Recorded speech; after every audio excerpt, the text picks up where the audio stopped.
దేవుడు తన్ను తాను అద్వితీయుడు అని ప్రకటించుకున్నాడు. ఇది ద్వితీయోపదేశ కాండము 6వ అధ్యాయంలో మనం చూస్తాం.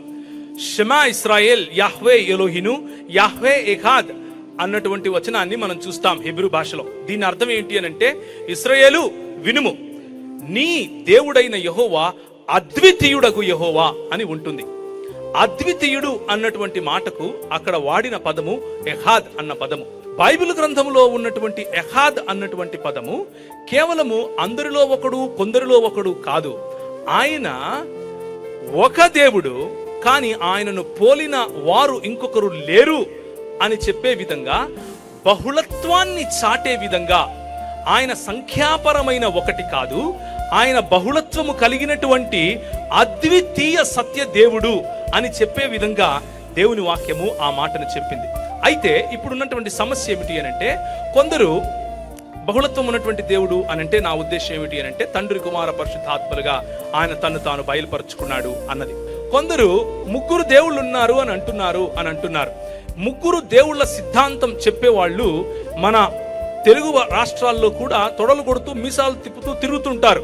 అలాంటి వాళ్లకు ఉన్నటువంటి సమస్య ఏమిటి అనంటే, బైబిల్ గ్రంథాన్ని కేవలము తెలుగు భాషలోనే చదివి కేవలము తెలుగులోనే అర్థం చేసుకుని, తెలుగు భాషలో ఉన్నటువంటి లిమిటేషన్, తెలుగు భాషకు ఉన్నటువంటి పరిధులను దాటులేక, మిగిలిన భాషలు రాక, వారి పరిజ్ఞానం పెరగక అలాంటి మాటలు అంటున్నారు. ఎందుకు అనంటే, ఒకవేళ ముగ్గురు దేవుళ్ళు మనకు ఉన్నారు అని అంటే, ద్వితీయోపదేశ కాండం 6వ అధ్యాయం 4వ వచనంలో ఉన్నటువంటి మాట షమా ఇస్రాయేల్ యాహ్వే ఎలోహిను యాహ్వే ఎహాద్ అన్న మాటను చించి పారేయాలి.